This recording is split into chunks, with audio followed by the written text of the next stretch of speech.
One man. Goodbye. Hello, Heisman. 20, 25, 30, 35, 40, 45, 50, 45. There goes Davis. Oh, my God. Davis is going to run it all the way back. Auburn's going to win the football game.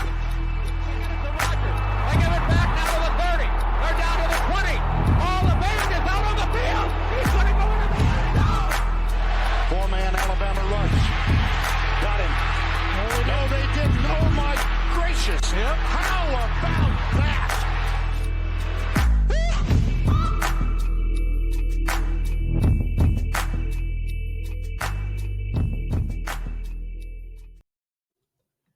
Ladies and gentlemen, welcome back to the Three Technique, the college football podcast at the intersection of the X's and O's and the Jimmies and the Joes. Fellas, this week we have a potential playoff jeweled shillelagh. We've got coaching news as James Franklin is out, the coaching carousel. It'd be a turning, fellas. We've got that to talk about as well. Ole Miss on the road at Georgia. We've got the Holy War, the first ranked Holy War in quite some time, and plenty to get to in Saturday's storylines as well. Fellas, fired up to be here. I feel like this season has been kind of like a 7-layer dip where every layer has its own unique flavor, its own unique flair. But my goodness, when you build one on top of the other, it becomes a freaking symphony. And I feel like week 8 is just the next layer in whatever dish we're concocting. This season of college football has been fantastic to this point. So college football has layers, ogres have layers, onions have layers. We got a lot of layers here. Is that what I'm hearing from you? I'm just starting to think about Thanksgiving now, where my grandmother-in-law makes a lot of those kind of like massive dips, and her 7 bean dip with the guacamole and stuff like that, and it's pretty good, man. There's a lot of stuff. So now I'm just getting a little bit hungry. 7 types of beans? No, it's like a bean dip, but it's like got like a refried and a pinto, and then there's like guacamole and cheese and stuff like that. It's pretty freaking good, man. It's so 7 layers, and beans are like multiple of the 7 layers. Yeah, there's multiple types of beans. I wonder how many beans. I didn't know there were. Yeah, I was going to ask if there were 7 types of beans. Yeah. Maybe we're sneaking in a legume or two, right? Welcome to the 8-layered dip that is this Saturday, I guess. What kind of bean are we throwing in this Saturday? Well, not a sponsor, but Taco Bell has the 7-layer burrito back. They do. They do. I have hit it up several times. Guilty pleasure. Man, some of the menu items I think have done a lot of heavy lifting as of late. I was having a discussion with a buddy that the Crunchwrap Supreme has just gone to hell in a handbasket. I'm very sad about that. Double Decker Taco is back right now. You should try that. It's pretty solid. If we're just throwing out random culinary facts, the Midwest calls everything a salad. So my wife has a bunch of her, I think it's her grandmother's recipes. I don't know if it's her great grandmother's or if it's just Granny that gave them down. But yeah, man, like everything in that is called a salad, and there won't be lettuce within a mile of that dish. So I always get confused. For the college football, stay for the talk about culinary dishes. That's right. Are you setting up a Saturday nickname as a 7-layer Saturday in the spirit of some other shows and networks that might do that? Well, no, I wasn't doing that because, I have no interest in copying other shows. But the point is, week 8 has all kinds of layers. This season has all kinds of layers. And so, listen, if you want to compare it to a local dollar menu item, maybe it's your fast food establishment of choice, then go right ahead, be our guest. With that, though, guys, let's get into the first talking point of the day, the coaching carousel. We released our Indiana reel, I think, earlier today about them being a championship contender. We mentioned in that James Franklin might not be around come Monday morning, and by golly, he wasn't. Fired on Sunday. Initial reaction to this, I think, was all over the map, and I think we all kind of fell in the camp that it was certainly time for him to go. James Franklin's tenure at Penn State had run its course. It was clear that he was not going to get anything else done. Did we expect him to be handed a check for $49 million, give or take, on Sunday morning? That I'm a little bit more dubious of, and there's been a lot of reaction to that saying, hey, Penn State might have rushed things, might have acted in the heat of the moment, because the next question after you fire James Franklin is, guys, who do you go get to replace him that's going to do better than 5 top 10 finishes in the last 9 seasons? Really, the thing that is blowing my mind about this is just, it's an all-time life comes at you fast moment, right? Because not even 2 weeks ago, 17 days ago, I think, if my math is right, maybe even 16 days ago, James Franklin is up on the number 3 team in the country, up by a touchdown in overtime, has like one defensive stop away from maybe getting the biggest win of his tenure at Penn State. And now he's fired and counting that 49 million probably on a beach somewhere. So life comes at you fast. I, coming from a fan base that has been in this situation before, right? Like held hostage by a potential buyout. The ramifications of that do not go away after the first year. We are still going through that down here in College Station. It's not quite as bad at Penn State, but it's up there. It's the second highest buyout ever behind Jimbo. It's something that you hope your decision makers weren't taking lightly. And I know that a lot of money is involved. You have to have it, right? There's been conversations that definitely were had. The speed of how this happened makes me think that there was always a nuclear option, right? And it maybe wasn't going to be put in place after Oregon. It wasn't going to be put in place after UCLA. Maybe the nuclear option moved further up the list, but they had to have been planning this for a while. And it makes me really think that they already have at least 2 or 3 guys that they're going to contact and they're working the back channels on right now, because you don't do this, like you said, unless you have a rock solid backup plan, or you want to just nuke your football program. So one of those 2 options has to be the case. And the speed of it though, just makes me feel like this has always kind of been a back of the napkin plan. There's always been an exit plan if this year that was supposed to be the year didn't go well. It feels like, though, yes, it might have been the nuclear option, but boy, if they don't have somebody kind of queued up and ready to go, if we haven't back channeled with an agent to this point, I'm a little bit concerned, because the top names that have been thrown around, Curt Cignetti at Indiana, Matt Rule at Nebraska, you've heard Lane Kiffin, I guess. I don't see that fit whatsoever, but to me, I mean, Cignetti's not leaving Indiana. At least I wouldn't expect it to. He's got lower expectations. He's got just as many resources now that Mark Cuban and the boys have stepped up in Bloomington to build a winner. And because of the parity of college football, quite honestly, I think brands, as far as a brand translating to the win and loss column, might mean less than it ever has because of the parity in this sport, because of the transfer portal. You can get guys to just pick up and leave and go to a new city, a new program every single year. So if you get on a hot streak like Cignetti has, like, why can't you win at Indiana, right? I don't think that Matt Rule is the fit, because what did they just fire James Franklin for? Well, his most famous stat is being 4-21 in big games, right? Matt Rule's not a big game guy either. He loses them all the time. He's got a huge losing streak in ranked opponents right now. So it feels like, okay, great. You broke up with your ex, and now the next day, maybe you're feeling like, oh, well, should have delayed that one a little bit longer. Yeah, the thing for me on this whole firing is there's been a lot of people that have talked about the overall record and talked about how Penn State won't find a way to do better. And I understand the idea that we don't quite know who the next guy could be. And so maybe they have a plan, but it maybe looks confusing as to who they're going to get to upgrade. And I want to point out something that Manny Diaz actually said when he was asked about it. He said there's 3 things you go through when you're a coach: the honeymoon phase, the please don't leave phase, and the please leave phase. And it can change in 3 weeks. I'm just going to point out, I don't think he quite has the point there. It didn't change in 3 weeks. It changed over the course of the last several years when he couldn't figure out how to overcome that big game, right? He couldn't get over the hump. I saw I was looking up his record against other teams in the Big Ten. He was fine against most of the teams, but he had like 1 win against Ohio State and like 2 or 3 against Michigan. And so that's not going to get it done over the course of a career.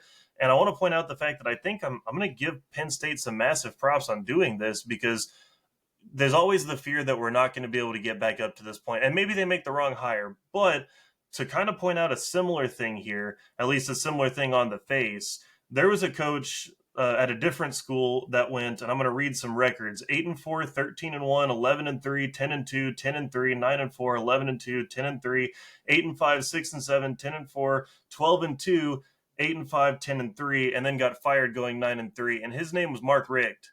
And then Georgia hired Kirby Smart. I'm not saying that they have a Kirby Smart guaranteed lineup hire, but even Kirby Smart at the time wasn't a guaranteed slam dunk, right? It was just a guy that you thought you believed in that could take your program to the next step. Go ask the Georgia Bulldogs if it was worth it to move on from a good coach, even a great coach, to a coach who could take you to that elite level and win a couple of titles. I think Georgia would tell you the proof is in the pudding, right? That's where I think you could be if you're Penn State. I don't know what the hire is going to be. Obviously, time will tell as to whether or not they make the right hire next. But I don't think that you can necessarily fault them for saying, hey, we're kind of sick of going, 9-3 or 10-2 and just kind of being okay enough, right? They wanted to get over the hill. They wanted to get to the top, and they're going to commit to doing that. I think the counterpoint to that, it's certainly true. Georgia's probably the most successful example of saying, hey, we've got somebody better waiting in the wings. Ask Nebraska fans how that went with Bo Pelini pushed out the door, right? I mean, they got sick of his antics. They got sick of 9-3, 8-4, always losing in that big spot or, not being as consistent in the spotlight.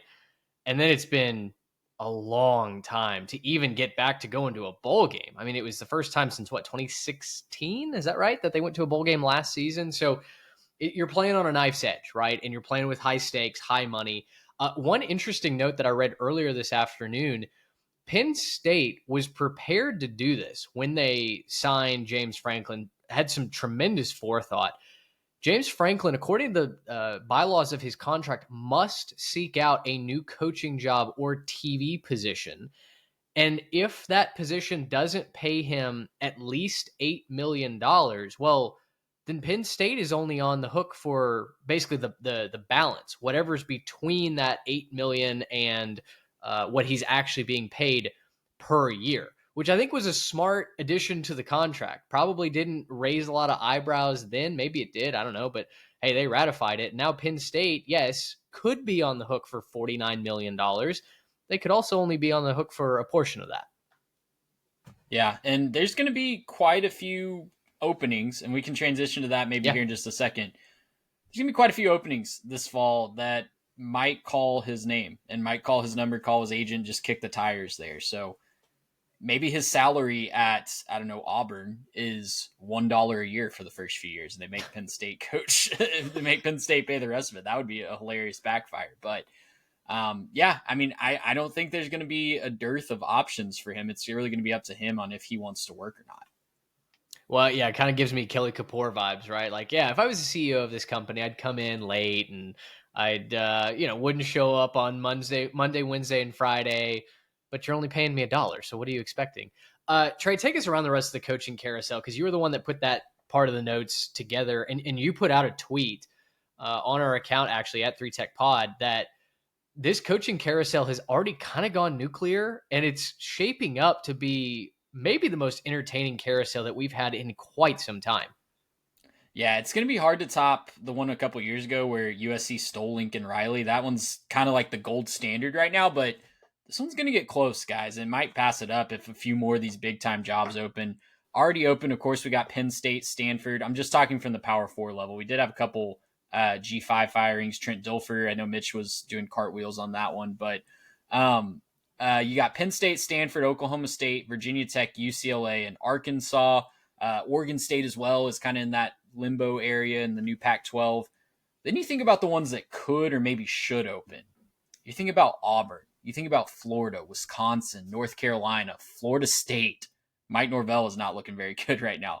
I had some replies from some Michigan State fans to that tweet that said they're already done with Jonathan Smith after less than 2 years, after he also lost to UCLA. So you start listing the programs, and it's getting really real, really fast. And this could be a all-time coaching carousel. So shout out to the agents. I think they're going to be the big winners in this, either getting their guy a new job or getting them that raise with a new buyout. And maybe the next generation of coaches ready to move up to from the G5 or from a different conference to take over these big time programs and make a name for themselves. It could be the age of the Jerry Neuheisels, right? Which, I mean, Jerry's on the face of every graphic for UCLA. He's not even the head coach. He's not even the head coach. Tim Skipper is the head coach, and rightfully UCLA fans are saying, "Hey, whoa, like let's spread the joy and credit here." So it will be interesting to see which direction some of these programs go. I can't believe Luke Fickell is still employed by Wisconsin. The fact that his access card still works is a crime.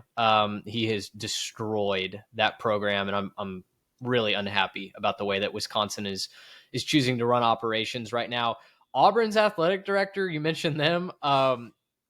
Listen, just read into this what it's worth. He was asked at the press conference today, I believe, kind of what's your confidence level in Hugh Freeze? Like, it's not going super great, and there's a lot of excuses coming out of his mouth, has been really for his entire career.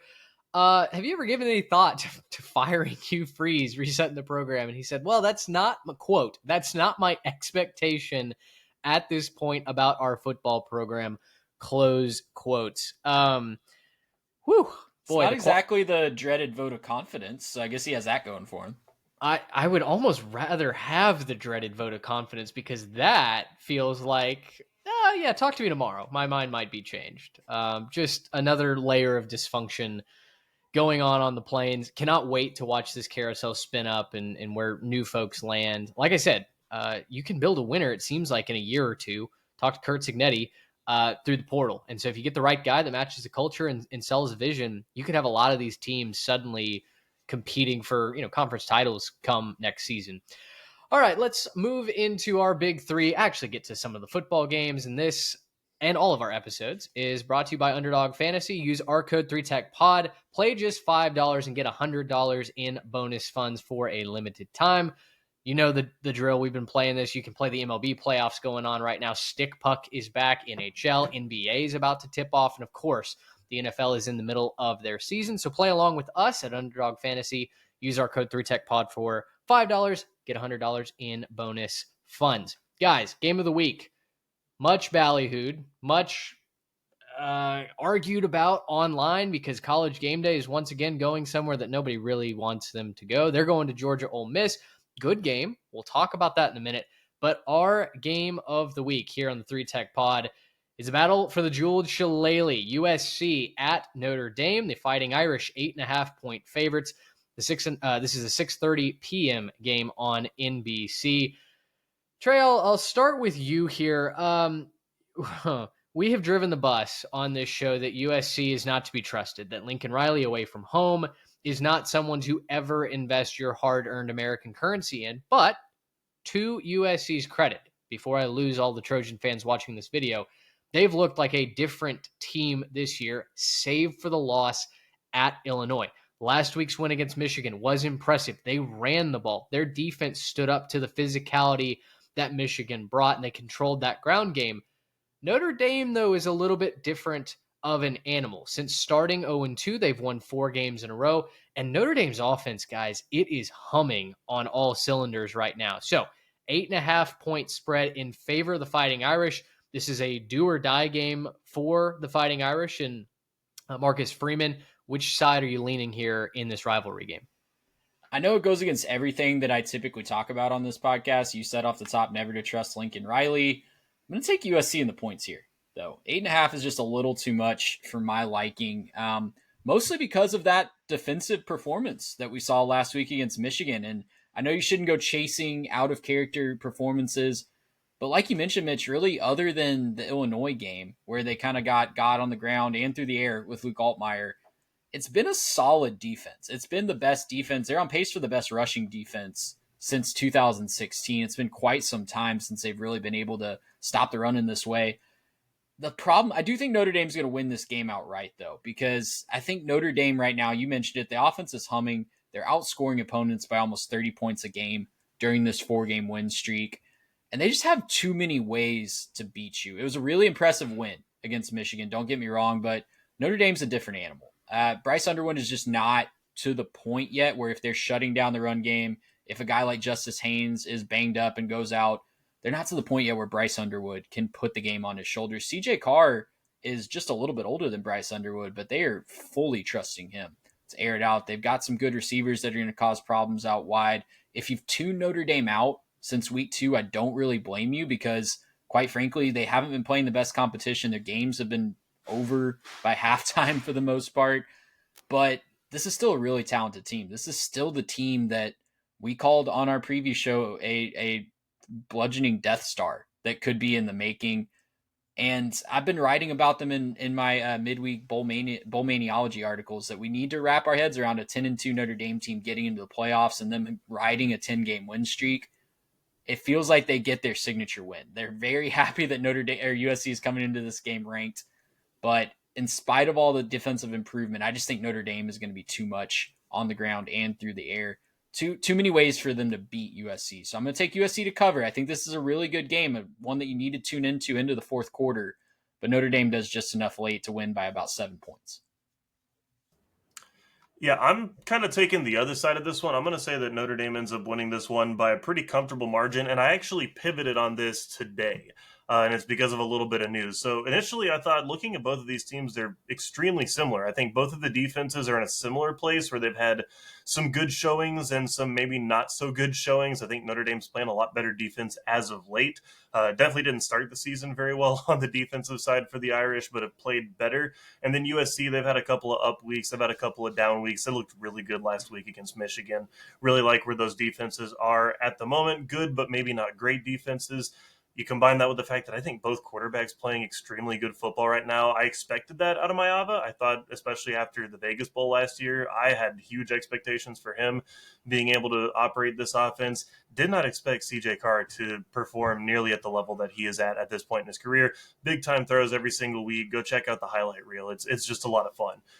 However, I do think there's a distinct advantage in the run game here for Notre Dame. I was looking up some of those numbers. 19 total touchdowns between Love and Price. There's only 8 between Jordan and Miller right now.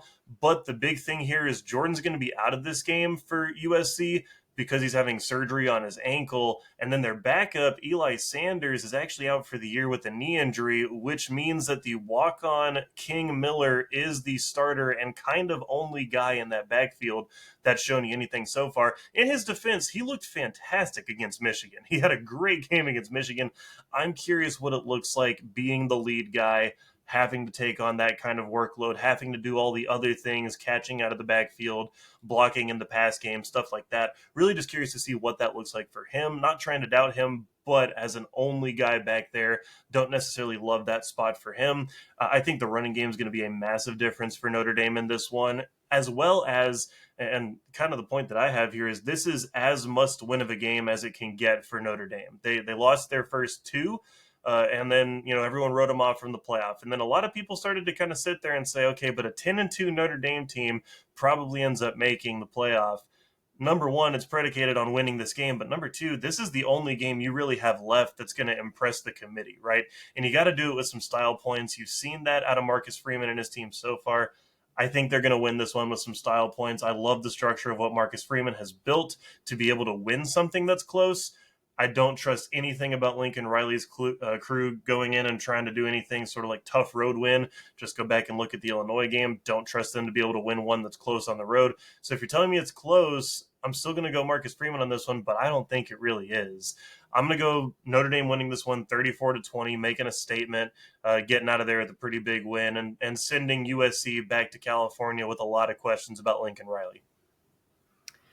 I'm on USC plus the points here, but I'm going to take Notre Dame to win. I think this is a high-scoring game. I think both offenses are just so finely tuned at this point. We've seen USC be really good through the air. CJ Carr has been impressive as well.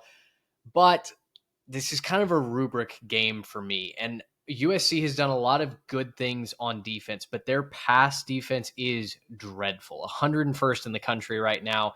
They've been getting to the quarterback, and that was one of the reasons why I went ahead and trusted them against Illinois, and they didn't get it done. They couldn't get to Luke Altmaier. Illinois threw really wherever they wanted when it absolutely mattered, and so I'm going to stick to my rubric. I could go on a limb and say I'm going to trust Lincoln Riley to go win a big game in a big spot with a lot of big stakes on the line.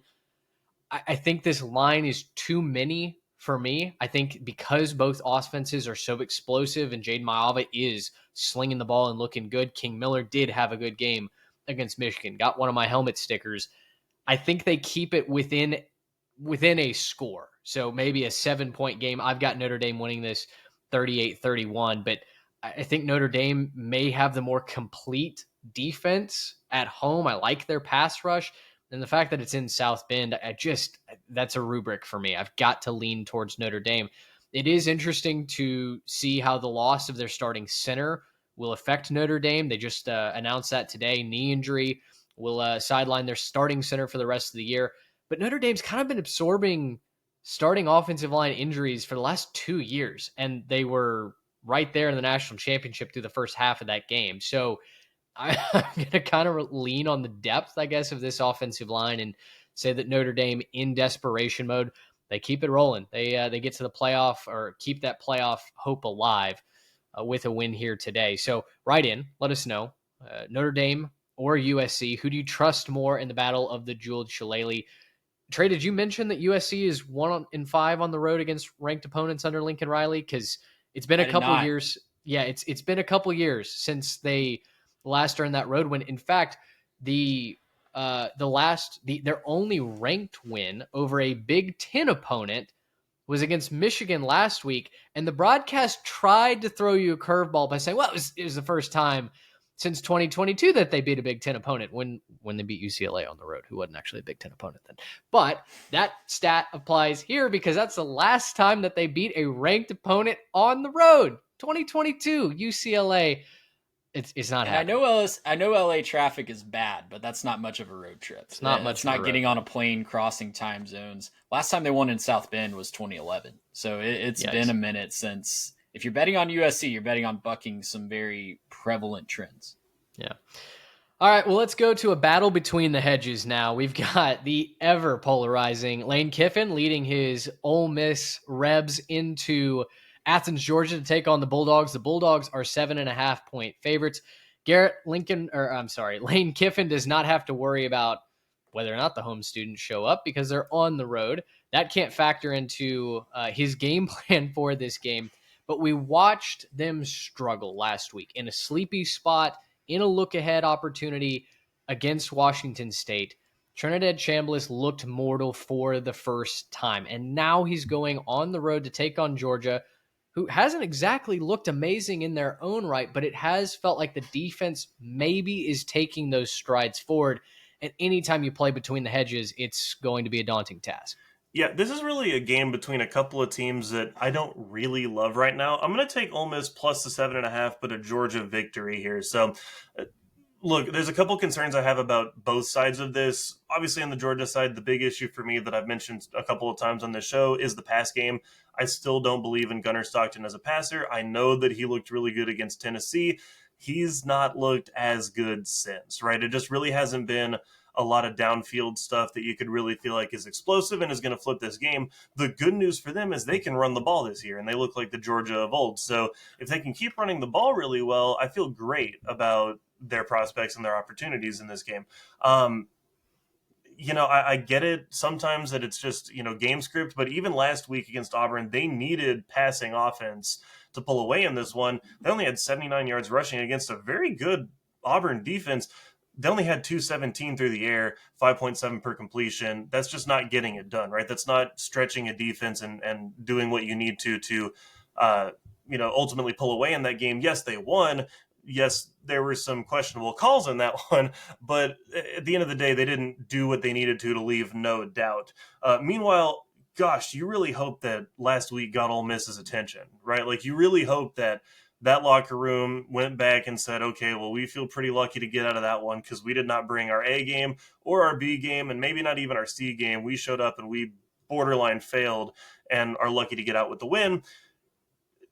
That's cool. They're getting some credit for that LSU win, which really isn't looking that good at this point. It doesn't seem like LSU can do very much on the offensive side. The good news, though, is if you're looking for one big bright spot here, the good news for Georgia is that except for LSU, everyone has been able to run on Ole Miss. It's exactly what you want to do if you're playing the Rebs. You want to try to run the ball. They've given up big totals So if you're Georgia, lean on that run, try to control this game.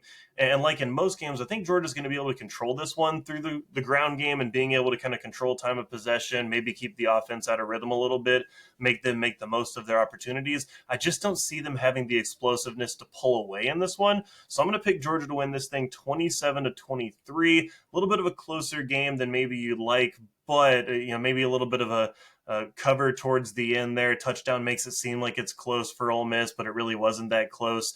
I'm never gonna trust this Georgia team to run away with the game until I see Gunnar Stockton really become a threat through the air. Yeah, I'm gonna take Georgia to cover this spread, guys. I think most of our opinions on Georgia are predicated on them not scoring a lot of points, other than the Tennessee game, which I don't know what that says about Tennessee's defense. We'll get into Tennessee a little bit later. But not scoring a lot of points and starting slow. But I wonder what our opinion of Georgia would be, guys, if Kirby just took those points on the goal line. He goes for it on fourth down. I get you want to go for the win. You want to capitalize on the momentum there. But they had all the momentum. Their defense had fully woken up in that Alabama second half. If he just takes the points, I think they get another stop, and then you just need a field goal and you're undefeated.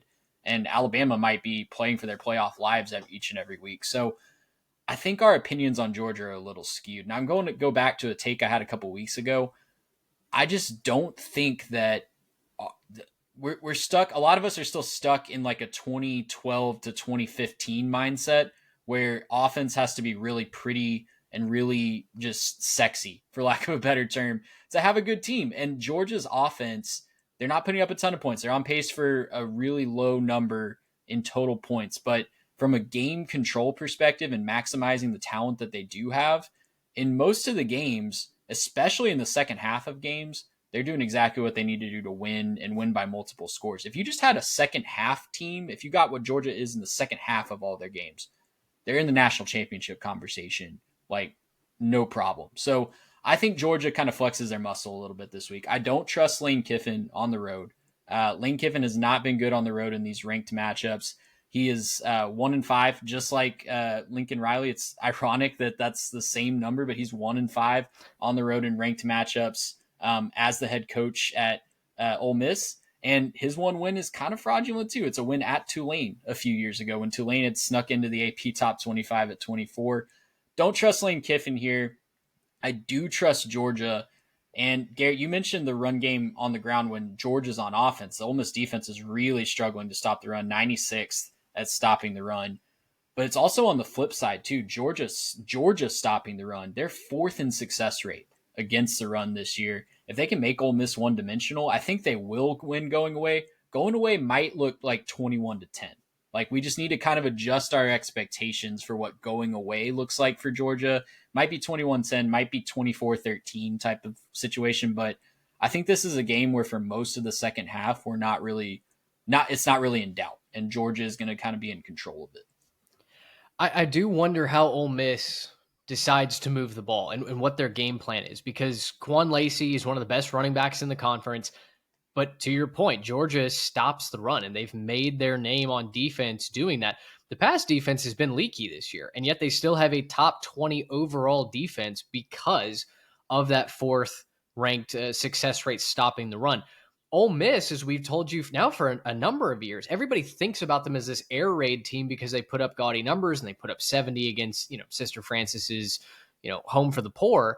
But all of that starts on the ground. And Ole Miss actually wants to establish their ground game to set up the pass. I wonder, and we talked about this on the live show on Saturday, I wonder if Ole Miss is not able to do that and get Trinidad Chambliss in some sort of comfortable rhythm. If Ole Miss can't get the engine started early, that's their opportunity against Georgia. Time and time again, we've seen if you want to beat the Dogs, you have to get going early and then just pray you hang on, because the comeback is coming. That second half team is on its way, and Kirby Smart and the boys are going to get halftime adjustments made. I don't know if Ole Miss has the ability, if they can't run the ball, to get started early. And, we talked about whether or not they would have the conversation about, hey, at what point do you maybe go back to Austin Simmons? Is he even an option here, or are you going to ride and die with Trinidad Chambliss? again, going back to my rubric, I've got the better defense at home. I think I've probably got the more consistent quarterback at home, and I've got a really solid running game that's going to be able to take advantage of this Ole Miss rush defense. Walter Nolan's not walking back through that door, unfortunately, for the Rebs. So I'm on Georgia minus the 7.5 as well. I think Kirby's due for a statement game, right? He's the master of talking about rat poison and getting these guys up for it. And we knew that Auburn was going to be a tricky spot. Trey, you picked Auburn outright because of those matchups and because what typically happens. And and it did not feel like it was honestly taken away from you there. But Georgia's due for a statement. And I think they've got a top 5 opponent in their backyard. I think this is where Kirby flexes his muscle a little bit. And we're talking about Georgia as maybe one of the elite teams after Saturday night. So let us know where your pick is. Ole Miss, Georgia, between the hedges. Give us your pick in the comments at 3TechPod. Or if you are listening on the Spotify app right now, which I know many of you guys are, swipe up, leave us a comment. We'd love to have your picks as well.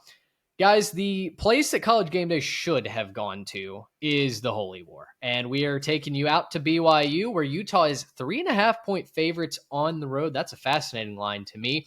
Trey, this is the first AP Top 25 matchup in the series since 2009. It has been just a little bit of time since the national eyes will be focused on the Holy War, but that does not water down or amplify even any of this rivalry. Ranked or not ranked, these two teams hate each other, and it's one of our favorite games to talk about on a yearly basis. It feels like the eyes of the nation will be on there Saturday night. This is the 7 p.m. game on Fox.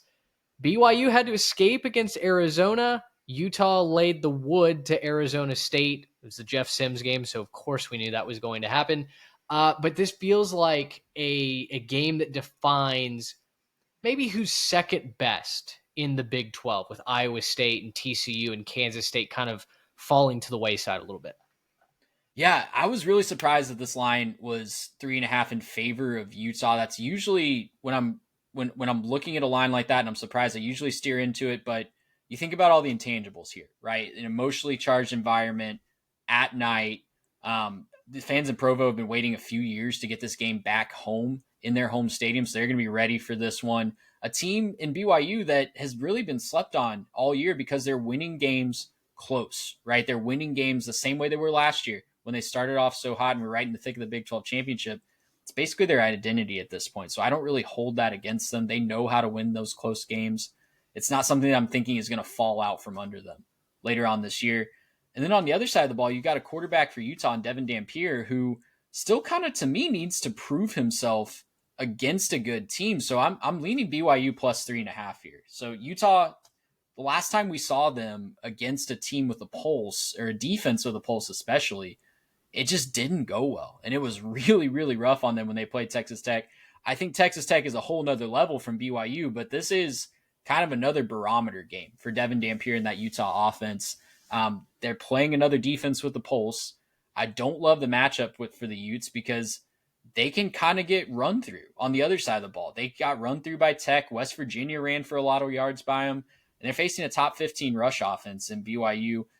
And when Utah's on defense, they love to get after the quarterback. They have a 42.6% pressure rate. But BYU is 9th best in the country at preventing pressure on their offensive line. Just 22.9% of dropbacks is Bear Bachmeier being pressured right now. So the matchups here just really point me towards BYU. There's a wild card. Bear Bachmeier started the season really, really well, taking care of the football. But BYU as a whole has really struggled with that the last couple of weeks. The reason these last 2 games have been close is because they have 5 turnovers the last 2 weeks. So they got to clean that up. I think being back at home, playing off of that energy in the crowd will help them out there. But yeah, the matchups here, just digging deeper, really point me towards BYU, not only just covering this spread, but probably winning this one outright and setting up a huge, huge matchup in a couple weeks against Tech and Lubbock. Well, so follow-up question, because I'm with you. I think BYU should be the favored team here. I love what they're going to be able to do, I think, on the ground. You mentioned the Texas Tech game. LJ Martin is one of the top running backs in the Big 12, one of the top running backs in the country right now. BYU is known to be physical on both offense and defense. And you mentioned some of the stats about the offensive line for BYU. You flip it around, Utah to succeed needs the big chunk play. They're not a team that's going to grind it out at 3 yards in a cloud of dust. They've got to get in space and make you miss. BYU is 13th in the country in preventing long plays from scrimmage, 20 yards and above. So when I look at all the metrics and the matchups like you, why do you think Utah is favored on the road in this spot? They're a talented team, and I think a lot of metrics are probably still rewarding them for that early season start.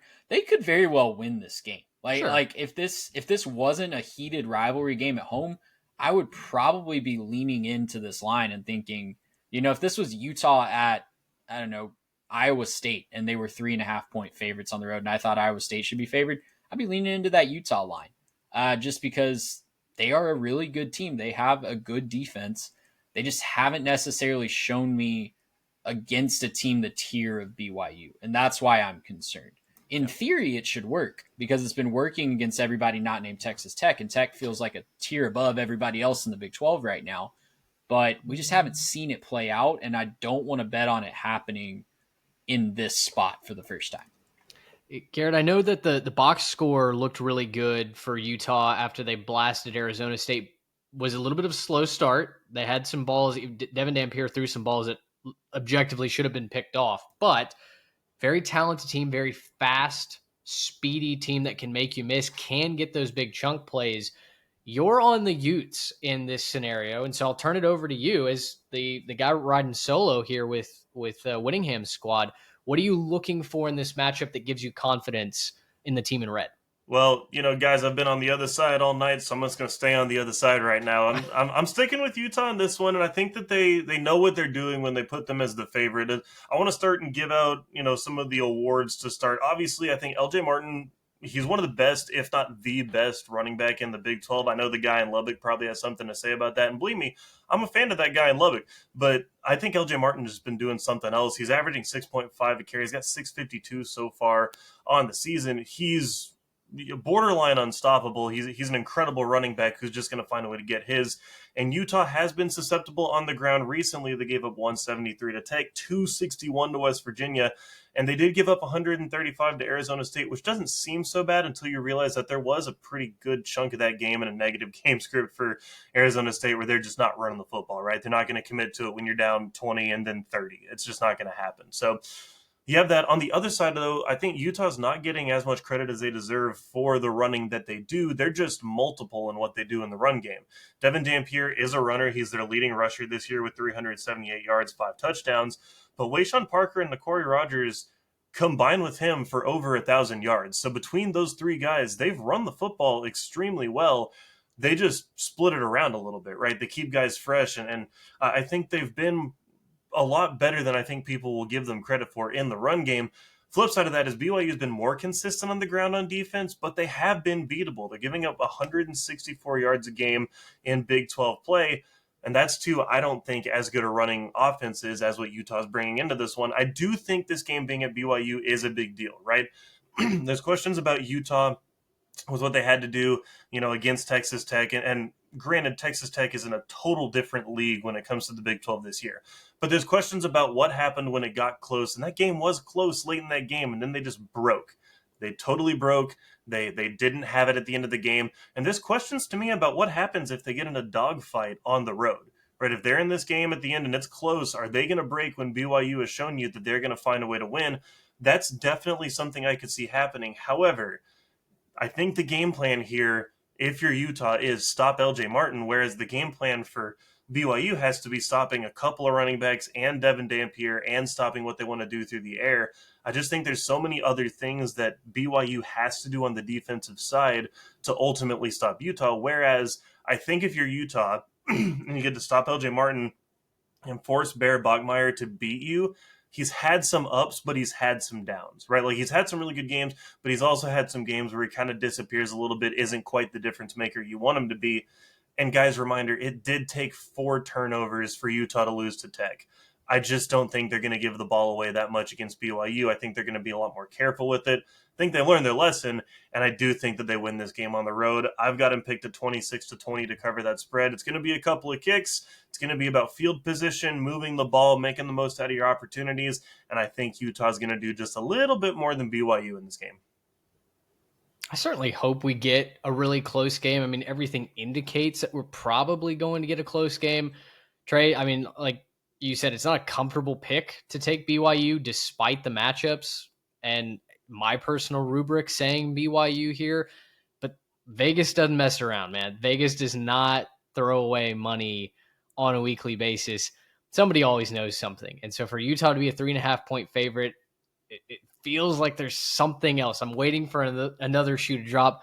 We record this on a Monday night, though, so it's not like there's time for that other shoe to drop. So you and I will ride with BYU. Garrett's going to ride it solo with Utah on the road. Let us know who you're riding with to win this holy war battle. And, you know, I'd love to know as well what the Jimmies and the Joes think about the future of the winner in the Big 12. Does that become the team that you expect to reach Arlington alongside Texas Tech? Maybe you expect Texas Tech to step on a landmine. I would love to know how you've got Fury Road breaking out. Guys, with that, let's move into our slept on game of the week presented by Best Sleep Today. Y'all started that segment last week, and the Best Sleep Today game of the week is UNLV at Boise State. It's brought to you by Best Sleep Today. If you're tired of being tired, Dr. Mason can help. Talk to the team at Best Sleep Today about how you can return to quiet, restorative sleep without a loud, bulky CPAP or expensive surgery. Visit bestsleeptoday.com to learn more. Real patients, real results. Best Sleep Today. UNLV at Boise State. The Broncos are 10.5-point favorites. And Trey, I think you wrote in the notes, if you haven't watched Boise State since getting blown out at South Florida, maybe you tuned in a little bit to their game against Notre Dame. But if that's all that you've watched, you'd probably be excused for wondering why the line is the way that it is. After all, UNLV is 5-0. They've found a way to continue to win. It feels like the vibes are good under, and I'm blanking, Dan Mullen. I almost said Dan Lanning. That's the wrong Dan. But it feels good in Vegas. There's an identity there. And yet there are a lot of streaks that UNLV is going to try and break in this game. Boise is 11-3 against the Rebs since 1976. That was the last time that UNLV had a win in this series. Boise is also tied for the longest home winning streak at 15 straight games. They're tied with Alabama. So we've seen that streak fall a couple of times in a row over the past couple of weeks. Maybe if you're picking UNLV, that's one of your data points right there. I also got into the game notes for the Broncos and had a laugh when I noticed a section that said they've won 9 straight on FS1. So whether or not streaks are meant to be broken, you can decide to take that data point however you will. I'm going to take Boise State, though, here. I think I could see UNLV covering this line, and so I could be talked into one way or the other, but I do feel confident that Boise wins this game because even though I think this is UNLV's Super Bowl, UNLV is one of the worst teams in the country at defending the run and getting to the quarterback. If you cannot stop the run on first and second down, if you can't defend the chains on third down, and you can't speed up a quarterback who, when USF or Notre Dame got to him, that's when he really struggled. If you can't do those things, I have a hard time finding something to hang my hat on. So I'm going to take Boise State to win this one. I think they could cover this line. UNLV hasn't done a great job of competing with the Broncos over the past couple of years when they've had a lot of stakes on it. New team, new coaching staff. I get all of that, but I'm going to ride with, I think, what I'm more confident in, what I know. Not better offense, better defense, better team, I think, at home in this one. Yeah, I do think Boise State has a lot more paths to victory here. I will give you that. And I think Boise State does ultimately find a way to win this game. But 10.5 was kind of a shocking line to me. And this is another situation where usually I steer into the weird lines. Doesn't make any sense to me, but I just really can't in good confidence predict Boise State to win by more than 10 points right now. If you haven't watched them since week 1, they definitely look better, but they're still struggling to find their footing on the ground. You mentioned how UNLV can get got on the ground, and that is 100% true. They give up a lot of yards on the ground, but I mean, Boise State, this is not last year's Boise State team. They have really struggled on the ground. They had this 3 yards per carry against New Mexico last week, and it wasn't for lack of trying. They had like over 50 attempts on the ground. They're really struggling with the running back rotation. They thought it was going to be Sire Gaines. He hasn't really taken over that job. They've got 3 guys that they're kind of splitting carries, and it's kind of leading to not getting a lot of rhythm. And it's also leading them to be one of the worst teams in the country at converting red zone opportunities to points. They're 115th in red zone scoring positions. Only 76% of the time are they getting any points when they go to the red zone. So you combine that with an offense on the other side of the ball. Like I said, UNLV's defense, they're probably going to give up some points. Like, not even probably at this point. But UNLV's offense, I think, can turn this one into somewhat of a shootout. I think they can keep up with whatever Boise State is able to get. And then if Boise just kind of flubs it up in the red zone, like they tend to do this year, this could get really scary for them in a hurry. Boise's also really struggled against running quarterbacks. They've allowed quarterbacks to run for 43, 76, and 110 already this year. Now they get to face Anthony Calandria, who's averaging 53.8 on the ground this year. So he's a great dual threat. He fits this Dan Mullen offense really well. I just think UNLV is going to put up too many points for Boise State to pull away in this one. Like I said, I like Boise to win, probably by about 4. I think this is going to be a hard-fought game between the 2 best teams in the Mountain West. And I think we definitely see these 2 rematching in December in the Mountain West Championship game. Yeah, Trey, I think I'm with you on this one. I like Boise to win. I feel really confident with them winning this game. I don't like the 10.5 as the number. I don't feel comfortable enough with that number. I think Boise is getting not quite enough credit in what they can do on the ground. They're averaging 4.8 per carry this season. UNLV has given up 5.6 against them. If you're telling me that we can, meet in the middle and round down and we can get 5 yards a carry in this game, I'll take that all day, right? Boise's going to take 5 yards a carry if they can get it. And I think that's probably what you're going to see is a lot of controlling the game and keeping the ball on the ground and doing what they have to do to, ultimately punch things in. I just don't like this when UNLV can score against anybody, and it's the quick strike, it's the pushing it down the field. Calandria leading the conference right now in yards per attempt. Just being able to get the ball down the field and score quickly and put up big numbers. I just don't love that. Also, Jaden Thomas averaging 8 yards per carry right now for them. I just think there's too many big plays that can be had. I think ultimately they win, and I think if you can keep the UNLV offense off the field, keep them out of a rhythm, you're going to have enough opportunities as Boise State, to kind of find a way to win this one. But I don't love a blowout in this one. I don't think that it's a pull-away type of game. I think it's one where they're going to kind of annoyingly keep close. It wouldn't shock me if they totally shut down UNLV. It wouldn't shock me at all. But I just think there's too many opportunities for UNLV to score quickly and to put points up that I think they find a way to keep this one sort of annoyingly close to the end of this one. One thing that'll really help UNLV keep this close, they're second in the country in turnover margin right now. I think they've got 14 turnovers, if I'm reading my notes right. 14 total gained. They've lost 5, so it's a +9 margin. Do y'all know who the only team that they trail is, by the way, in turnover margin? Who is that? No idea. Maryland. Okay. Terps, which... Yeah, I mean, Bad just luck, Terps. Dude, no kidding. And Maddox Madsen has been prone to some bad games. He had 4 interceptions against Notre Dame. Yeah, they had 3 fumbles against USF when they're playing better competition. It's been a real struggle. No, you're right. There's a lot of reason to pick UNLV, and I think originally my gut reaction was, I'll take UNLV plus the points. Think Boise State wins just like you guys do. But I am steering into that line a little bit. Boise is just different at home, and their 2 worst performances of the year have been on the road. There's just something about that sacred Smurf turf, man. When they get within the friendly confines, they're kind of a different animal. Sire Gaines is their leading rusher, but not as efficient, certainly as I think we all kind of expected coming in. I think this is a statement game for Boise State. I feel like if they're going to release their hold on the Mountain West crown, it's not going to go lightly. And so I think we're in for a whale of a ball game. I can't wait to watch this one again. FS1, this is a night game, I want to say. Someone maybe see if they can find that game time for me because I didn't write it down. But it's 2:30. So it's right there on the graphic. I don't know if you can see the graphic, but it's right. I cannot. Interesting. All right. Yep. I've got a different view. Riverside, help us out. I know, than you guys do. All right, well, that'll do it for our Slept On Game of the Week. Thank you to Best Sleep today for sponsoring that right in. Let us know your pick. UNLV, Boise State should be a good one.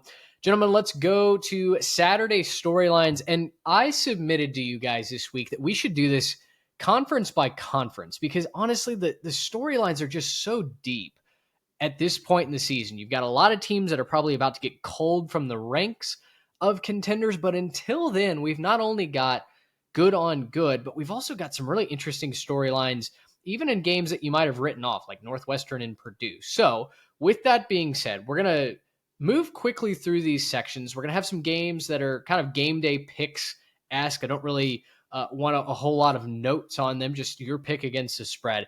But we have to start in the SEC, where there's just a treasure trove to get through. And let's start LSU at Vanderbilt. The Doors are favored by 2.5. Garrett, let's start with you. Vandy catching the total here. That's a fun number for the Commodores. Feels really, really good for Clark Lee.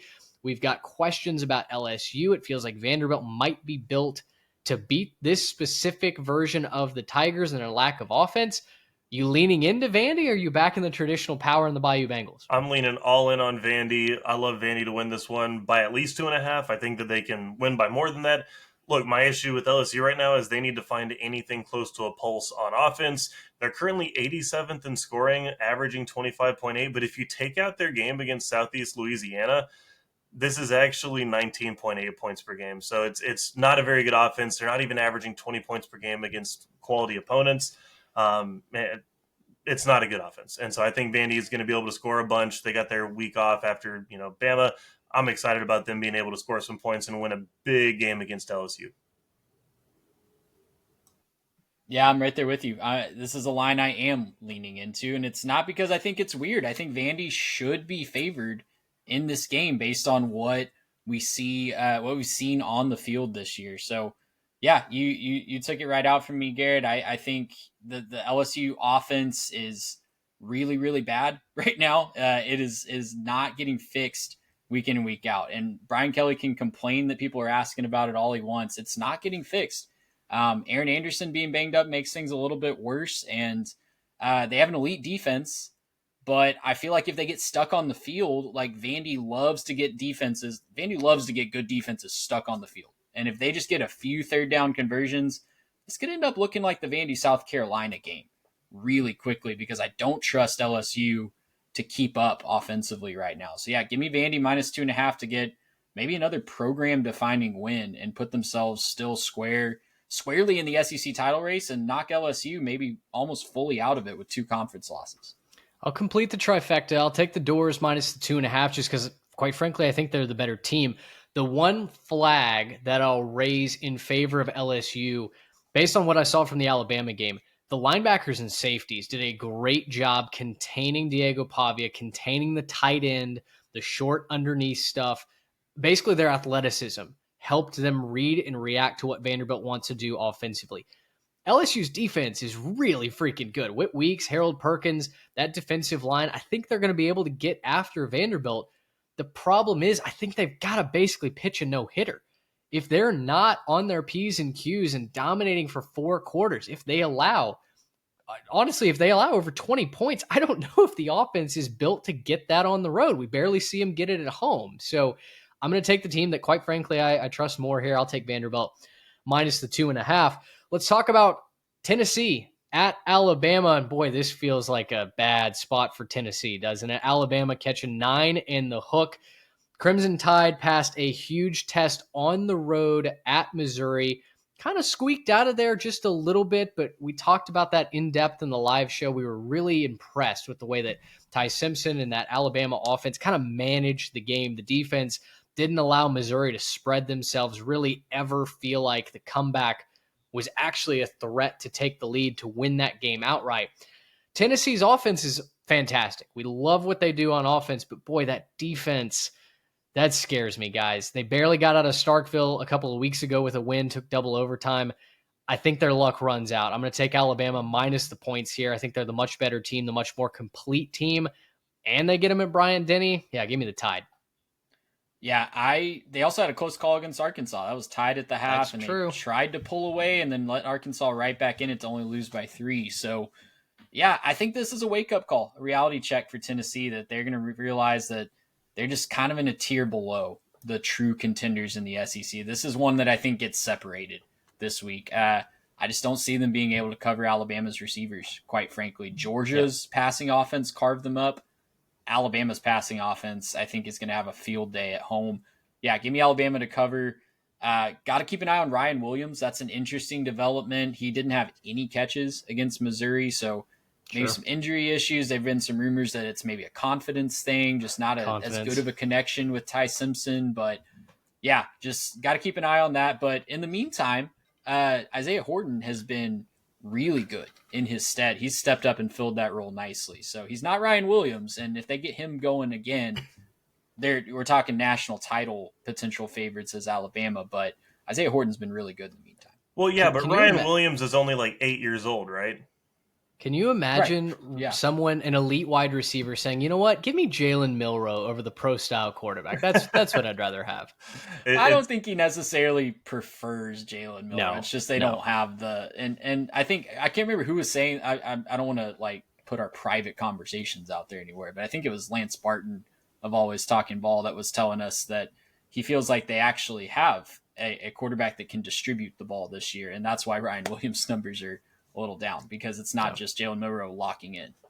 Yeah, it turns out when you don't just have the one option, it's actually pretty good. You got multiple receivers you can actually get the ball to.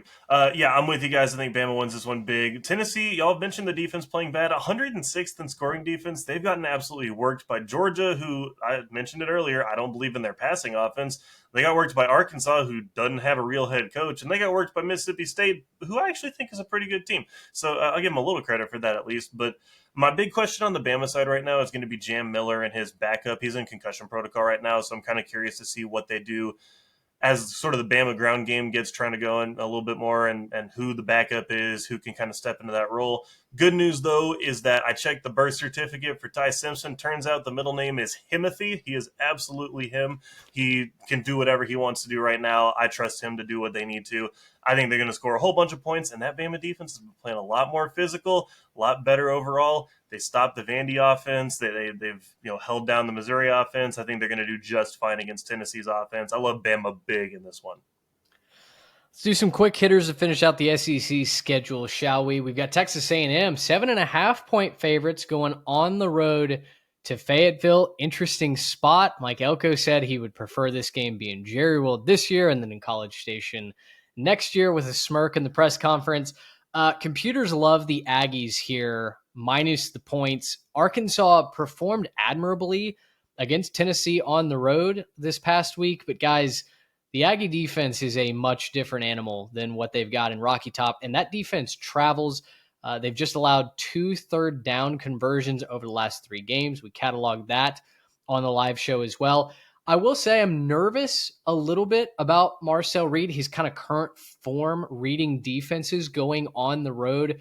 Le'Veon Moss will not be available for this game either. Looks like a high ankle sprain that's going to cost him a, quote, significant amount of time, according to Mike Elko. But I think it's too much physicality, too much talent for Texas A&M. And that defense is for real, guys. It's one of the best defenses statistically in the country, in the sport of college football over the last couple of years when it comes to third down. So battered Aggie syndrome, be damned. I'm going to go take the Aggies minus the points here. I like A&M too. I think that it'll probably be similar to the Florida game where like Taylon Green might have a nice scripted drive.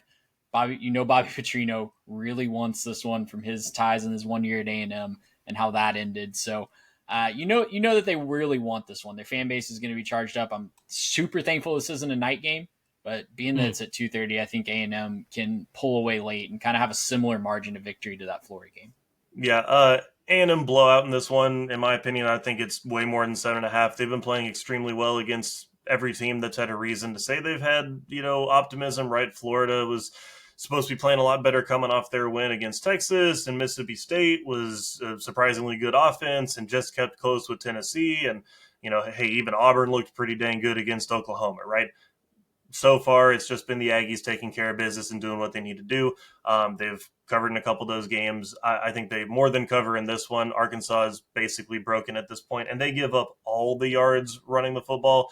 I think that you could see two A&M running backs going over 100 yards in this one, and I wouldn't even be shocked at that. One of those guys could be Marcel Reed, not even a running back. You could see Marcel Reed run for a whole bunch of yards in this one as well. They're extremely gettable. Go watch the Memphis tape. They don't play well. They either come straight after you or give up big plays. I think A&M's going to take advantage of that and be done with this one pretty quick. I don't think Marcel Reed finishes this game. Hopefully, because he gets subbed out. To be super clear, I think it's because, I think A&M's up by so much that you get some really good reps for Miles O'Neal and those guys. So, irresponsible phrasing there. Yeah, let me be overly clear. I don't think he finishes the game because they're winning so much he gets to rest. All right, there you go. Oklahoma, 4.5-point favorites on the road at South Carolina. South Carolina's looked hapless on both sides of the ball, but then again, Oklahoma has a most wanted poster for a touchdown and a rushing game right now after their Texas debacle. So I'm going to lean, I think, into the points here. I don't trust South Carolina at all. I think they're a not very good football team, to be quite honest, but I don't know what I'm really trusting other than defense from Oklahoma either. So I'm just going to take the points and kind of hold my nose. I'm with you. I'm going to take South Carolina at home. I like their defense to smother what Oklahoma has until Oklahoma shows me they can run without John Mateer, run somebody other than John Mateer, I should say, against a team with a pulse. I'm going to probably pick against them against the spread. So, give me South Carolina at home. I'm going to go the other direction. I think Oklahoma bounces back. I think, obviously, Mateer wasn't 100%, and that doesn't give you any excuses against Texas, but I think he's going to get another week to get back into it, get that competitive edge back. And, I think it's going to be a comfortable win for the Sooners. I won't call it a blowout, but, 10 to 15 points, something like that. Missouri on the road at Auburn. The Tigers of Auburn on the Plains are 1.5-point favorites. Close game. Pick 'em basically in Vegas's eyes. I'm going to take Missouri to bounce back. I think Hugh Freeze is a dead man walking at Auburn. The defense for Missouri is really, really good. And Auburn couldn't manage more than 10 points legitimately, whether or not you want to count that one at the goal line. They don't score a lot of points. And I think Bo Prabula and that offense probably have more ways to score than what Auburn's shown me. I know Auburn's got a great defense at home. They're plucky, but give me Missouri to win this one outright. The public has already flipped this one. It's now Mizzou minus 1.5 as we're recording this Monday night. So I'm going to roll with the public. That's usually a dangerous thing, but I think Mizzou rolls here. Auburn has struggled to stop the run against everybody not named Oklahoma. So I think they're going to struggle to stop the run against Ahmad Hardy. Yeah, I think this is another low-scoring affair. I don't necessarily think there's a lot of points in this one because I do respect that Auburn defense. That Auburn defense is extremely good. They held A&M to 16 and Georgia to 20. That's a couple of pretty good offenses. They can do what they want to do, and they held them down. So I'm going to say that they hold down Missouri again, but, man, that offense can't do anything. I mean, that offense just can't do jack. So I wouldn't be shocked if, Missouri wins this one like 17-6 or something like that. Guys, let's go to the Big Ten. And Trey, I'm glad you put this in the notes. I'm going to turn this one over to you. Washington at Michigan, the Wolverines, 5.5-point favorites as of time of recording. You and I are seeing purple in this one. Yeah, this is my big upset pick of the week. I am on Washington plus 5.5, and I'm on Washington outright going into the big house of the big noon kickoff and getting the dub. This just seems like a bad recipe for Michigan, guys. Honestly, I was a Michigan truther. I was trying to spread the word that Michigan is probably going to make the playoff based on their schedule. All they had to do was get by USC, who's never going to play physical, never going to be able to beat a Big Ten team, line up and play man ball. Oh, and then they just get embarrassed out in LA. And now they got to fly all the way back across the country, play an early kickoff against the trio of Damon Williams, Jonah Coleman, and Denzel Boston.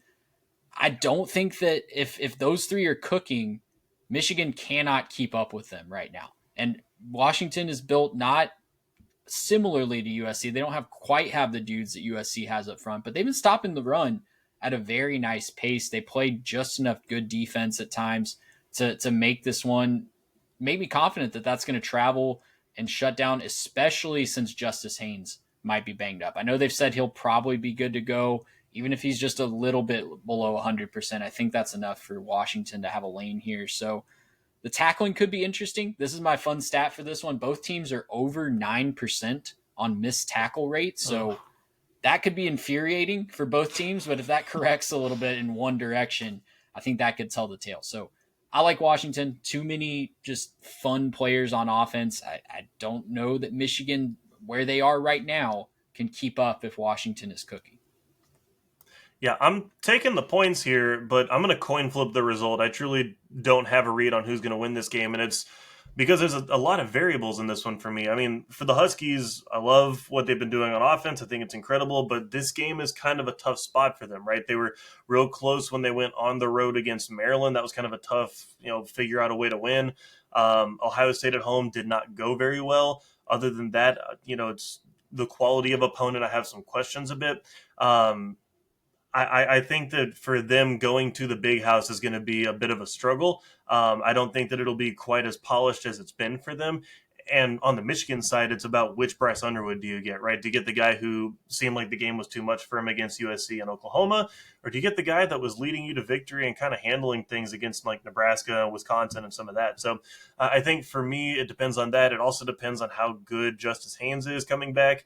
Sherrone said he's going to play, so I trust that he's going to play. How good is he? How explosive can he be? I don't really know. That's why this one's a coin flip for me. I wouldn't be shocked for this one to go either way.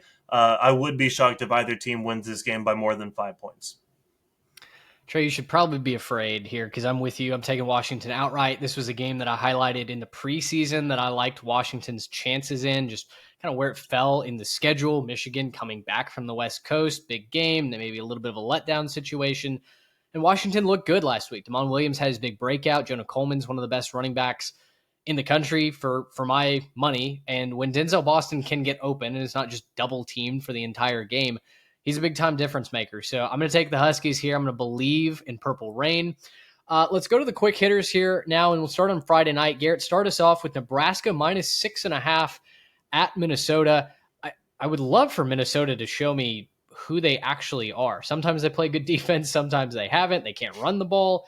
I don't know what I'm really trusting here with Minnesota other than them being at home. Yeah, this feels like, except for the Michigan-Washington game, it feels like this is the week when the Big Ten teams have the good teams playing the bad teams, and I'm not going to apologize for that. Sorry, I mean, I guess, sorry if you're offended, Minnesota, but I'm not apologizing for calling you a bad team. No, Nebraska is good. They're playing with a lot of belief after that one-score victory, and I think riding a little bit high off of that one. Yeah, it's a Friday night. Friday night games can get weird, but I'm going with Nebraska in this one to cover. I think they're going to win this one pretty comfortable and keep the good vibes going. As long as Nebraska doesn't turn the football over, I think they can cover this. I will point a bone of contention. Minnesota's 4-2, so they're not a terrible football team. Yeah, but I don't think they're going to.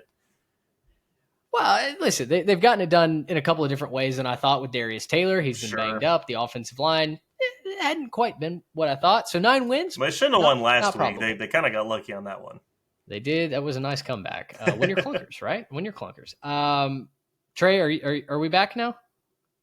Still not. All right, Trey's gonna abstain from this one. We'll move to Ohio. He's just afraid to take Minnesota publicly. We'll move to Ohio State minus 27.5 at Wisconsin. Wisconsin's a terrible football team coached by someone that should not be a head coach at Wisconsin anymore. Give me Ohio State minus whatever here. Yeah, I'll go real quick on that one. Once again, the good teams playing the bad teams. Ohio State. I'm surprised it's only 27.5. I mean, I get that Ohio State kind of has the grinded out offense, but yeah, I think they're going to score a whole bunch of points, and I'd be shocked if Wisconsin maybe even scores on them. They got such a good defense. Well, they didn't score last week against Iowa, so yeah, very, very much a possibility there. Trey Reeves informs me live on the scene that he is indeed back. So if you've got a Nebraska pick, give it to us, and then Ohio State, Wisconsin. Yeah, I like Nebraska. Too much good mojo there right now, but I don't know that I like them to cover that spread on the road. They like to play close games, and they do. Things get weird on Friday nights. I'm all in on Ohio State.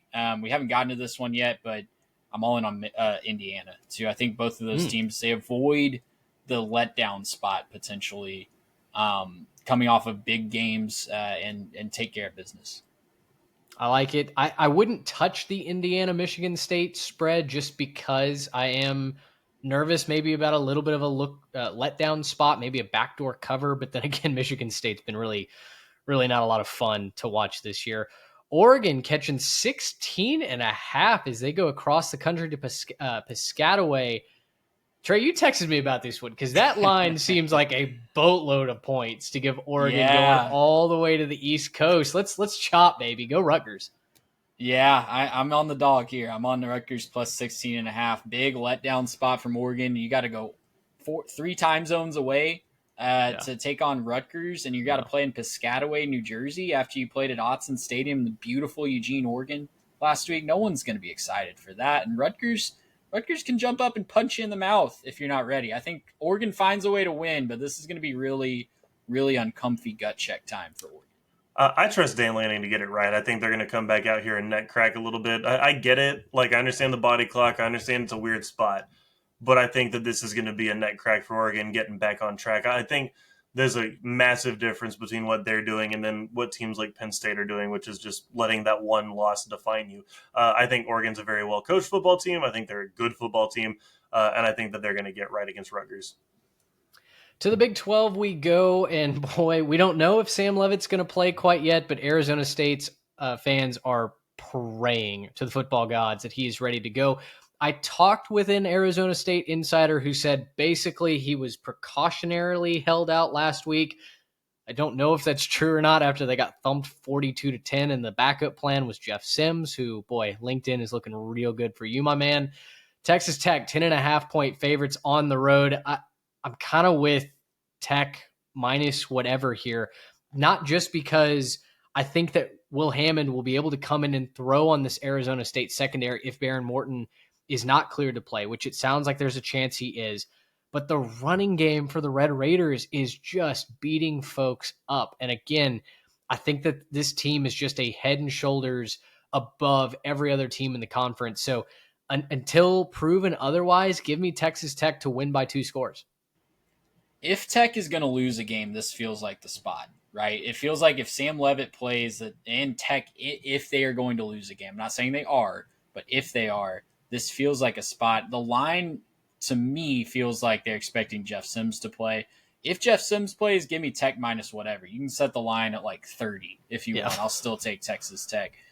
If Sam Leavitt plays, though, Arizona State has had a lot of success on defense when their offense gives them something. They broke last week against Utah, but even in that first half, while the game was still in doubt, Arizona State's defense was playing well. I think this is the defense in the Big 12 that can give Tech the most trouble, so I don't know if the offense is playing complementary football. I think this is going to be a pretty close game, and I would actually take Arizona State plus the 10.5 if Sam Leavitt is playing. But since we don't know, I'm just going to abstain and say, tell me who's playing quarterback, and I'll tell you who's going to bet. Also, guys, I don't know if you saw this. There was like an inland hurricane in Tempe today, and it caused damage to the stadium. The field got flooded. It was an insane scene in the desert today. Yeah, it was nuts. Look, Sam Leavitt, Pam Bevitt, Dan said it. I don't care. Tech by 90. Tech's going to win by a bunch for the rest of the Big 12 slate. I'm not even interested in trying to pick their games because they're just that level dominant. I think they're one of the best teams in the country. I think they're going to give some of these like bigger brand teams issues when it comes time for the playoff. You put me on the bulletin board if you want to, Arizona State. I don't care. I'm picking Tech by whatever number you want to give me right now. For me, it's all Texas Tech and what they want to do. Love Cameron Dickey. He's fantastic, and he's going to help it. I think Hammond's going to be fine if Morton can't go either. Sir William Hammond. I like him. I like him a lot. 2 picks quickly in the Big 12. Arizona at Houston. Houston, I guess this line is up now to 2.5 in favor of the Cougars. Originally, when I wrote the note, was 1.5. Sure, I'll take the public confidence on Houston. They can start 6-1 for the first time since 2018. When Major Applewhite was the head coach, got them up to 17th ranked in the country. They've got a top 30 third down defense, and Arizona is one of the worst teams in the country at reliably extending drives.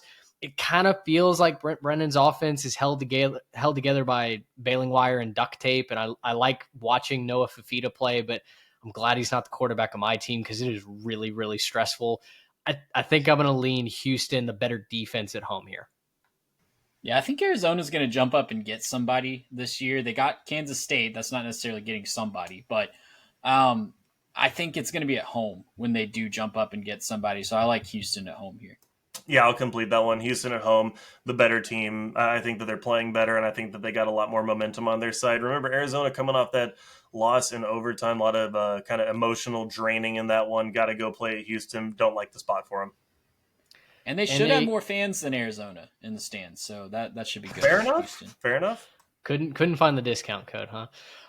And then a question of who do you trust more? Which defense do you believe in more? Which quarterback do you think puts up more total yardage? Baylor at TCU. The Frogs are 2.5-point favorites. I'm going to take the home team here because I don't trust Baylor. Trey, I hear that you're taking the road team because you don't trust TCU. That's right. I'm taking Baylor because I don't trust TCU. And we know this as the Rivalry, right? This is not the Bluebonnet Bowl. Correct. Or whatever the heck they're trying to force down our throats. This is the Rivalry. It'll only be known as that on this show. Yeah, do I get to do the Congress thing and just vote present? Can I just vote present? Because I don't like either team right now. I guess I'll go home team just because they're at home. But yeah, I don't love this game. Both teams have found ways to lose in very creative ways. I don't like either of them to really figure it out. So I say that TCU figures it out with a little bit of home field advantage, and they get out of there with the win. To the ACC, we've got Louisville at Miami, 13.5-point favorites, but it's on a Friday night. That's a boatload of points to potentially lay if you're taking the Canes in a spot that's bit their in-state rival in Florida State. Do you guys trust Miami, or are you on the cards here? Yeah, I'm going to trust Miami until further notice. I think that they've proven that they deserve our trust. It's weird to say about a crystal ball-led team, but I'm going to go ahead and go with it. I know that they're both coming off of a bye. Friday nights can get weird. I just don't think there's a lot of teams that are going to walk into Hard Rock and beat the Hurricanes right now. It's not like the other tenants of Hard Rock Stadium where pretty much anyone can go in there and beat them. I think that the Miami Hurricanes are playing good enough football to trust them. So, yeah, give me Miami minus the 13.5 until they're proven otherwise. Wasn't the last Friday night game at Miami the botched Hail Mary? Yes. Yeah, it was legendary last season. So, hey, maybe we'll get another situation like that. I think Louisville, I wanted to trust Louisville, and then they played Virginia and just really got dominated. I know it went to overtime, but Virginia was in control of most of that game, it felt like. So, yeah, give me Miami. They just feel like inevitable at this point that they're going to ruin my prediction of no one goes undefeated. Miller Moss has his brain physically short circuit, and you can see it in live time when he's faced with a blitz. Miami might break Miller Moss on Friday night. That's the best pass rush defensive line unit in the country.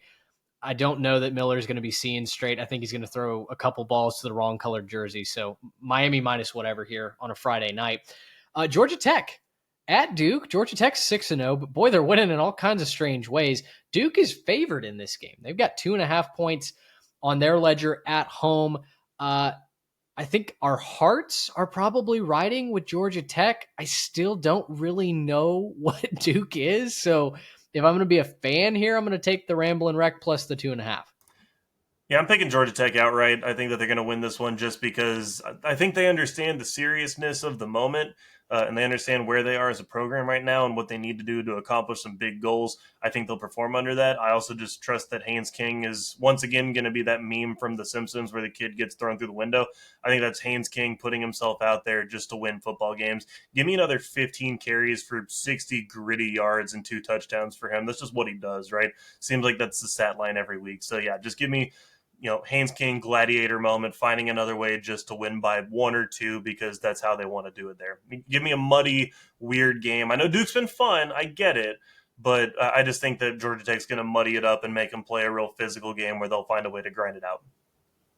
Yeah, Duke's really quietly gotten things back on track. 3 straight wins since they lost to Illinois and Tulane back-to-back early on in the season. But man, Georgia Tech, you talk about teams trying to find losses, right? If they don't lose this one, I don't know where the ACC loss is. They play Georgia at the end of the year, but I don't know where the ACC loss is. So I'm riding with Georgia Tech until they prove me otherwise. They're just a team that finds ways to win. SMU catching 9 in the hook at Clemson. I know Clemson looked good in the final box score the last 2 weeks as they've played North Carolina and Boston College, two hapless ACC opponents. But I'm kind of inclined to think that SMU is going to be really fast. They're going to put up a fair bit of points. I don't think it's crazy to say that SMU has a chance to win this game outright. No, not at all. I think they have the talent to go on there and make it a tough game. Heck, if Syracuse can do it with Steve Angeli at quarterback, then I think SMU can do it. But I'm going to actually take Clemson here. I think Clemson appears like they might have figured something out. And I'm going to tepidly say that because they already have 3 losses on this year, and it's not really risky for me to say that because if they lose another one, oh well. But it feels like they might have figured something out, and if they really have, and if they have a nice statement win against a solid SMU team this week, and all of a sudden you're starting to paint the narrative of can they get to Charlotte and can they do the impossible? I don't want to get there yet, but if they get a big win this week, I might be starting to sing those praises a little bit. Mitch, Clemson burned us at the beginning of the year, and I personally have some trust issues, not just with Clemson, but generally with teams like this that just fail to show up for the season. I'm not going to trust them again. I'm going to make them earn me back because I know my worth. So, yeah, I'm picking SMU to win this game. Garrett Riley's offense does feel like my golf game at times where it takes a couple warm-up holes, but then maybe you start birdieing a couple, you start to feel good. Okay, we're only a couple over par. Maybe we're on track for a good round. And then the double bogey is always lurking, right? I mean, that kind of feels like the unsuspecting 12th hole where there's a bunker to the right that you're just not going to be able to get it out on the first try. I would be aware of this one. I'm not touching this one with any hard-earned American currency, underdog fantasy or otherwise, but very interesting game to watch. And yeah, Trey, you're right. I mean, safe pick. If they do end up losing, everybody's got the clips already. So Tyler from Spartanburg will just rattle off another headliner and we'll be fine. Gentlemen, one more thing as we close out our show. And I kind of waffled back and forth on this. I could talk for another hour on Group of 5 football because I'm just so intrigued by what we've got going on in the Sun Belt. The MAC, the American, has obviously been fantastic. But let's talk a little Conference USA, shall we, as I kick us off. Gentlemen, we have maybe the ugliest game in the college football season. And I know Kent State and UMass previously was going to hold that record. Can I interest you in UTEP and Sam Houston State, who are a combined 1-11, and things are so bad in Conroe/Houston that they just kicked a running back off their team for literally posting on his Snapchat that coming to Sam Houston was the worst decision he's ever made. Your thoughts? First of all, Huntsville. Don't disrespect the prison capital of Texas. Apologies. It feels like a prison, evidently, to Mr. Shane Porter. Most prisons per capita, probably of any town in the U.S. That's a stat that is probably true, but I'm not going to research it. Did y'all see how Sam Houston lost last week? It was on like the 52-yard field goal. It was so sad. They had Jacksonville State, I think it was, ready to get the upset win, and they just at 52-yard field goal in your eye hole. UTEP has found creative ways to lose as well. They have. Who's at home? Is it in Sam Houston? It's at Shell Energy Stadium in Houston. So no one's really at home. There's going to be like 5 people at this game, but I guess I'll take Sam Houston. Oh. They got to get off the schneid at some point, right? They're going to get somebody. Do they? I don't know that they have to. I would personally go the other way in this game, but yeah, just a very ugly game, like Mitch said off the top. If you made it to the end of this episode and you're going to watch UTEP and Sam Houston, which I guess would be right after this episode comes out. Yeah, it comes out you Wednesday morning. Pause right now and go turn your TV on because it's on. Which right you now. Shouldn't do because this will be way more entertaining. Screenshot and tweet it at us because inevitably one, maybe all 3 of us will have this game on at least in the quad box, right? At some point. So if you want to watch this game together at 3Tech Pod to find us. Trey, your one last thing. Hawaii can get bowl eligible this week, boys. We saw it as a dream this offseason. We thought that maybe this is the year Timmy Chang and the boys finally break through, get some wins on the mainland. Well, they're going to the mainland. They're going to Fort Collins this week, where Colorado State hasn't exactly been very good. I know they got the win surprisingly over Fresno last week. They're 1.5-point favorites. Colorado State is looking all eyes on the Warriors, all eyes on the Rainbow Warriors to get it done and get bowl eligible for the first time in a bit. Yeah, my last thing on this one is going to be a little bit of continuing the narrative from last week. UNT hosting UTSA in a game with a lot of hate, a lot of rivalry, just a whole lot of passion the last couple years in this one. A whole lot to prove on both sides as well. I know that UTSA is trying to prove their legitimacy a little bit, right? And a couple of losses, played some good teams, but just a couple of losses and trying to prove that they still are who they think they are as a program. Stopping Robert Henry Jr. is the chore for the Mean Green, and that's going to be what they try to lean on. I think UNT trying to bounce back after that USF loss, heartbreaking as it is, it's a massive moment for your program. Trying to bounce back in this one is going to be big. And I wrote down that I hope that the fans turn out for this one and do a good job with that. But I'm actually reading over here that the students have actually claimed more tickets at this point in the week than they had last week against USF. So hoping that the students really do show up for this one and show out, because this is a fun one that they have a really good chance at winning. And just really hoping that UNT can kind of bounce back, get their season back on the right track, and give the fans a win for actually showing up, right? Like reward this, fan base for showing up to your games a little bit. I think they're going to do it, and I think they're going to pull it off, but it's definitely not a for sure with how this game has gone. Yeah, I don't know how you went to that game last week and thought, yeah, well, that was fun. I don't need to do that again, though. I mean, it's a rocking environment. North Texas can officially put my American championship pick to death this week. I think they get it done. Go Mean Green.